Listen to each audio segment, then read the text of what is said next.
வணக்கம் உறவுகளே, எல்லோரும் நல்லா இருக்கீங்களா? நான் நல்லா இருக்கேன்.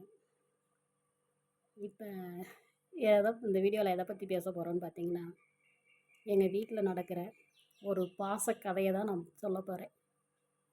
எங்கள் வீட்டுக்காரர் கூட பிறந்ததுங்க ஒரு தம்பி, ஒரு தங்கச்சி. தம்பி, தங்கச்சி, ஒருத்தர் 3 பேர் மொத்தம். தம்பி தங்கச்சினா ரொம்பவே பிடிக்கும். அதில் தங்கச்சினா ரொம்பவே செல்ல பிள்ளை, ஒரு பொண்ணா. அதனால் இன்னதுதான் வேணும் அண்ணே அப்படி சொல்லிட்டாலே போதும், தங்கச்சிக்கு அது எங்கே இருந்தாலும் சரி, எவ்வளோ விலைனாலும் சரி வாங்கிட்டு வந்து கொடுத்துருவார். அவளும் அப்படி தான். அண்ணன்னா தனி பிரியம். சின்ன அண்ணனை விட எங்கள் வீட்டுக்காரர் மேலே ரொம்பவே பிரியமாக இருப்பாள். கல்யாணம் முடித்த புதுசில் எனக்கு சேலை எடுத்தால் அவளுக்கு ஒரு சேலை. அது என்ன கலரில் எனக்கு எடுத்துகிட்டு வராங்களோ அதை சண்டை போட்டு வாங்கிக்கிடுவாள். எனக்கு அப்போ மனசு ரொம்பவே கஷ்டமாக இருக்கும். என்னடா நமக்கு எடுத்த சேலையை அவள் வாங்கிக்கிட்டாளே அப்படின்னு. அது எனக்கு எடுக்கிற கலர் தான் அவளுக்கு பிடிக்கும்.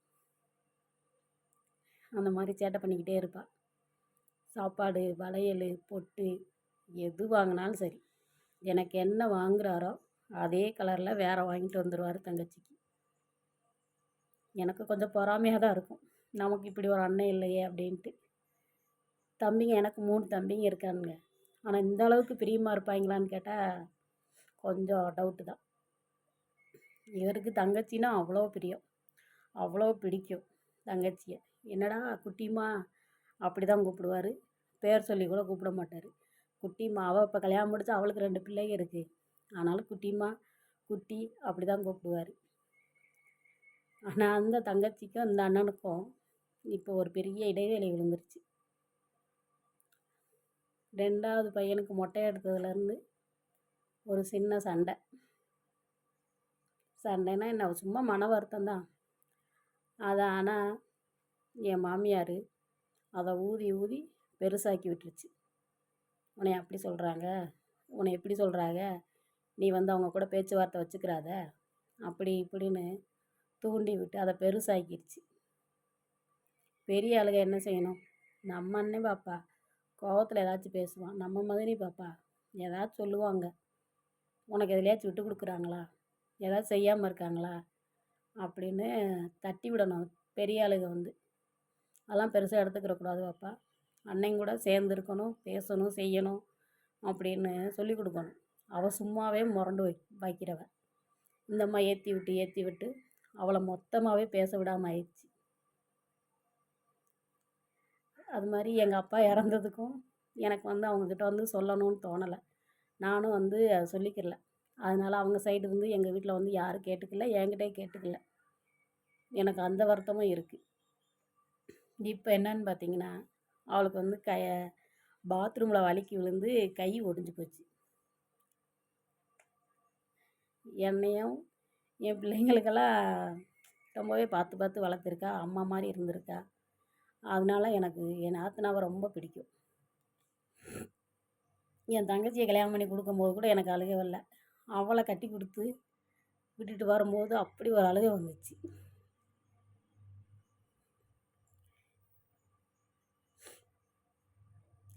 அது மாதிரி எங்கள் வீட்டுக்கார் ஹாஸ்பிட்டலில் இருக்கும்போது அவன் வந்து ரொம்பவே ஹெல்ப்பாக இருந்தாள். என்ன வேணும்னு சொல்லுங்க மதினி, நான் பார்த்துக்கிறேன் அப்படின்னு நான் சொன்னேன். ஆனால் ஒரு சின்ன மனசடவுனால் இப்போ அவளை போய் பார்க்க முடியல. இப்போ நான் போயிடுவேன், ஆனால் மாமியார் வந்து கூட இருக்காங்க. நாங்கள் போனால் பேச விடுறாங்களா, பார்க்க விடுறாங்களான்னு ஒரு டவுட்டாக இருக்குது. ஆனால் மனசுக்கு ரொம்பவே கஷ்டமாக இருக்குது அவளை போய் பார்க்க முடியல அப்படின்னு. வீம்பு பண்ணி என்னங்க பண்ண போகிறோம்? இன்றைக்கி இருக்கிறவங்க நாளைக்கு இல்லை. அதனால் இன்னொரு பாப்பு பறக்க வாங்க போகிறோம். விட்டு கொடுத்து போங்க, கூட பிறந்தவகிட்ட, பிறந்தவகிட்ட விட்டு கொடுத்து போங்க, ஒன்றும் தப்பு இல்லை. பணம் காசு இல்லாட்டாலும் நான் வந்து ஒரு பக்கப்பலமாக நிற்கிறேன் அப்படின்னு வந்து கூட பிறந்த உறவுக நின்னாலே போதுங்க. அது வந்து ஒரு தனி தைரியம்தான்.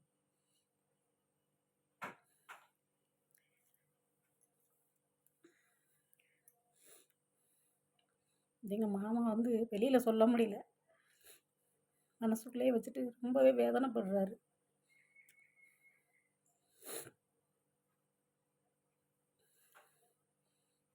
அதான் என் கஷ்டத்தை உங்ககிட்ட பகிர்ந்துக்கணும்னு நினச்சேன். சரிங்களா?